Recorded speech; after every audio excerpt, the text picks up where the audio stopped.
Hello, my name is Rian. I'm a girl and this experience isn't mine. It happened to my sister. I'm currently 17 years old. This situation happened when my sister was very young, about 5 or 6. It was our relative's birthday party. At that time, I wasn't born yet. My sister and I have a 5-year age gap. While people were enjoying the party, casually eating and celebrating my relative's birthday, my sister approached my dad and said, "Dad, who was that green figure in the house?" My dad was confused and asked what figure she meant. She told him, "It's a guy. He looks green and his body has muscles, but he doesn't have a head." Everyone who heard it was suddenly terrified. How could a young girl say something like that? My dad is a very religious person, someone who believes he has a deep relationship with God. Because of that, he stayed calm. He believed my sister and asked her to point where the figure was. My sister pointed toward the top of the stairs. My dad gently told her it was nothing so she wouldn't be scared, since she was far too young to see something like that. Then he tried to distract her and let her go back to enjoying the party. While my sister was telling me this story, she explained that the house had been built in the 1980s, so it was already pretty old. She also said the house always felt dark and creepy. Even when the lights were on, it somehow still felt dark, like the place carried an uncomfortable feeling that never went away. She told me she would never forget what she saw that night because she still remembers it exactly the same way. This happened when my father moved from quarter number 3 to quarter number 5. The 5th building was located right beside a huge park. It was a large park where children had stopped playing, or if they did play, it was only in the far corner. Most people avoided the park, and even the tall, stout watchmen who roamed the quarters at night were afraid to go near it. One night, at around 2 in the morning, my dad woke up and saw my grandmother standing by the window watching something outside. He tried to ask her what was happening because he could tell something wasn't right. My grandmother told my father to stay quiet and pointed her finger toward the park. In the distance, what my father saw gave him chills for the rest of his life. He saw a seesaw going up and down, and the swings moving back and forth all by themselves. My father watched in horror as the swing and the seesaw continued their ghostly motion. Later, people said that a Christian family had lived in the quarters a few years earlier and had a young child. The boy was mischievous and spent most of his days playing in that same park. One day, while he was playing there, a terrible accident happened. The seesaw came down and fatally struck him in the head. This story truly scared both my father and me. Since that incident, the large park that was once full of people has remained strangely quiet, and sometimes the only sound you can hear is the slow creaking of the seesaw and the swings moving in the empty park.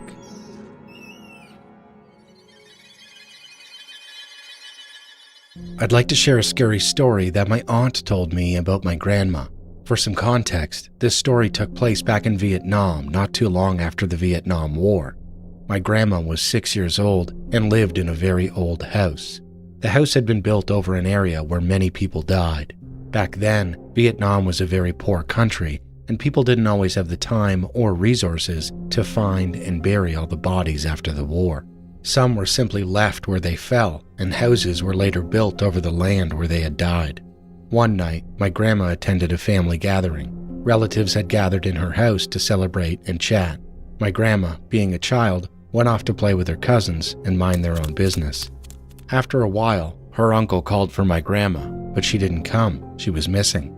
After a few minutes of calling her, her relatives started to worry. When they asked her cousins where she was, they said they didn't know. Everyone quickly began searching everywhere for her. Almost an hour passed before her uncle finally found her, crouched behind a door. He asked her why she didn't answer when he called her. She slowly looked at him with bloodshot eyes. Then she replied in Vietnamese, "How dare you speak to me like that? Do you know how old I am compared to you?" Her voice was not her own. It sounded that of a grown woman. Her uncle tried to talk to her and reasoned with her, but she kept shouting at him in a crazed manner. Worried, her relatives reached out to a shaman. He was very old and had apparently rid people of spirits and possessions his entire life. He took one look at my grandma and immediately frowned. "This child is possessed by a very old spirit," he said. "If we do not remove the spirit, her soul will be lost forever." The old man told her uncle to bring her to his home in the mountains at midnight, and then he left. Until then, my grandma just sat in the same corner, mumbling to herself. When the time finally came, her uncle tried to get my grandma to leave the house, but she resisted. It was as if the spirit knew what they were planning to do. It knew they were going to drive it out.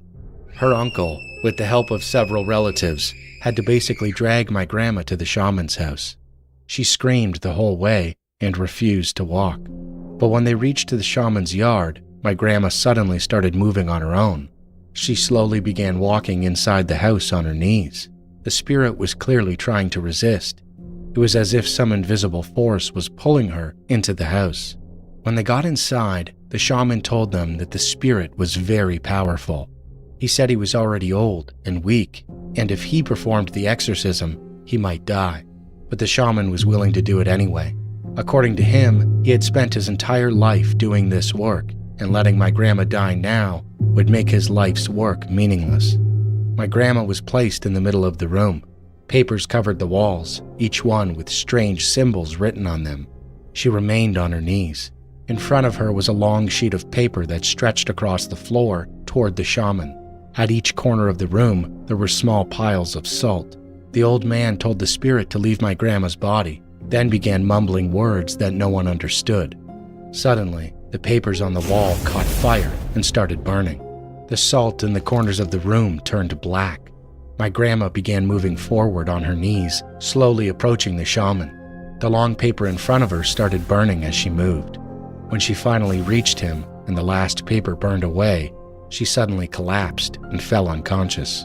After that night, she was never possessed again, but the shaman died shortly afterward. My grandma says she doesn't remember anything that happened that night, but all of her relatives insist that it's true, and they say they witnessed everything themselves. Apparently, after the incident, my grandma gained what they call a third sense. She could supposedly feel when spirits or strange energies were nearby, and whether they were good or bad. Honestly, I don't know much about spiritual things, but while my aunt was telling me this story, I kept getting goosebumps the entire time. This happened back in 2019 when my family moved to a small rural town in Pennsylvania. The move happened pretty suddenly because of my dad's job, and the house we moved into was an old standalone place, right next to the woods. For a while, everything was completely normal, until one day, we heard the sound of glass shattering coming from the attic. We all froze and gathered underneath the attic entrance. My dad grabbed a baseball bat and slowly climbed up to check it out. We searched the entire attic, but couldn't find anything unusual. The only thing wrong was the broken window. There were no signs of forced entry, no footprints, nothing. After coming back down, he looked unusually serious and said to my mom, "The way the glass broke, it kinda looks like someone smashed it from inside the attic and went out." My mom immediately went pale and told him that made no sense. If someone had climbed out through the attic window, there should have been marks on the roof or around the house, but there was absolutely nothing. We never figured it out. A few days later, I was walking down the hallway when I noticed the attic door slightly open. I called my dad again, and when he went up this time, there was a horrible smell, like a strong ammonia, almost like someone had urinated up there. But again, no signs of anyone being there, no stains, no evidence. At that point, my dad actually started suspecting me, telling me to stop messing around. I swear I hadn't done anything. That night, I noticed a document file on my computer desktop that I'd never seen before. When I opened it, there was only one sentence written inside: "A spirit pissed in the attic." I just sat there staring at it. Who the hell would even do something like this? I assumed my younger brother was pulling some stupid prank, so I confronted him, but he started crying, insisting he didn't do it. So then, Who did? I almost typed back into the document asking, "What do you want?" But I stopped myself and just deleted the file. Things stayed quiet for a while after that. Then one day, my brother suddenly screamed. We found him collapsed beneath the attic entrance, crying hysterically. When my parents asked what happened, he said he saw someone through the slightly open attic door. He said it looked exactly like me, but its entire body was covered in white fur, and its mouth was stretched unnaturally wide across its whole face. According to my brother, it leaned toward him and whispered, "Your brother is dead." Then it smiled. My dad rushed up to the attic again, but, like every other time, nobody was there. My brother was shaking uncontrollably and had to be taken to the hospital. Thankfully, he wasn't physically harmed, but he suffered serious psychological effects for a long time afterward. After that, my dad permanently sealed the attic shut and locked it. Nothing major happened again after that. But one night, while I was outside, I looked up at the attic window and noticed something strange. It looked like a dim red light was glowing from inside. The problem was, there was nothing up there that could produce light. We didn't go up to check. The next day, the red glow was gone, and everything looked normal again. My dad even tried researching the history of the house, hoping to find out if something had happened there before, but he never found anything meaningful.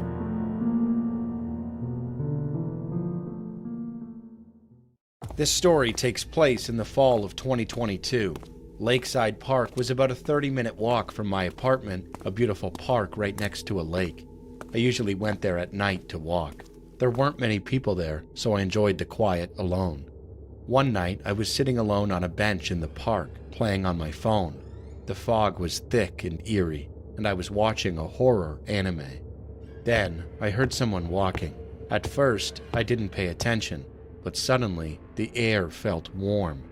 I raised my head and looked at him, but I was a little surprised. There was something strange about his face. His eyes were very large, but the whites were very dark. His pupils were very small, and smoke was coming out of his pointed nostrils.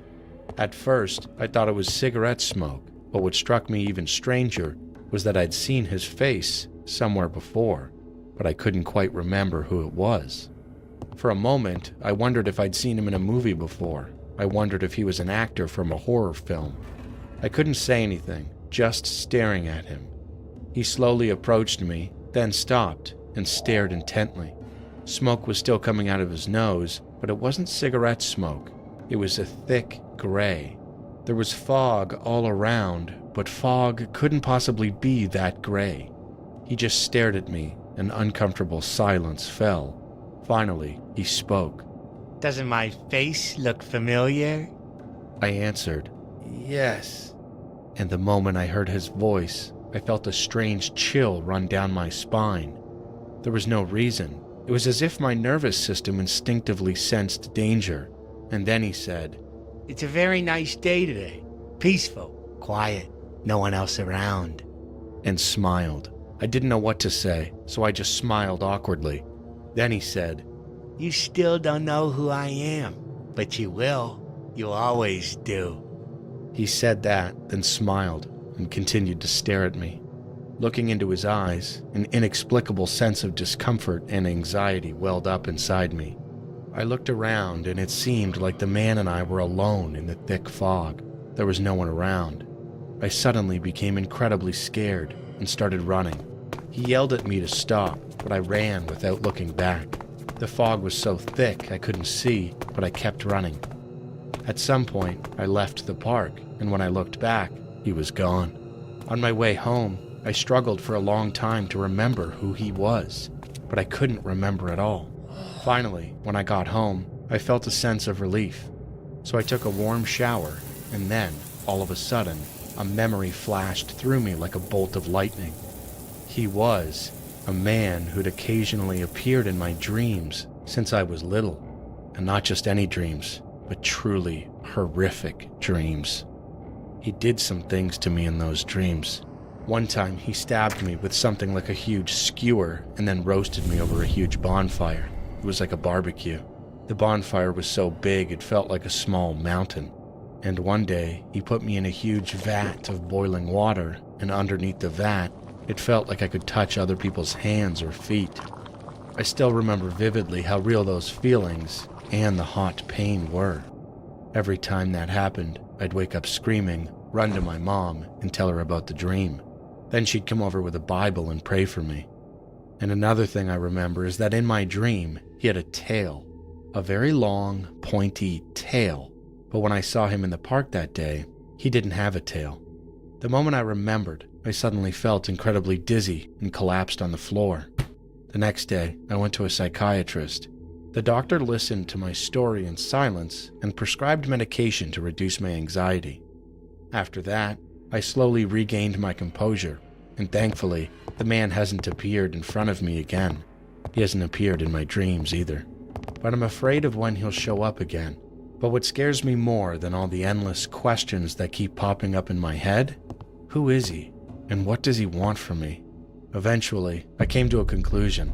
He had come that day to take me to hell, because the lake was covered in thick fog that day, so much so that I couldn't even tell where I was standing. It felt like I wasn't even in this world. If I hadn't run away then, I think I would have vanished into that fog forever.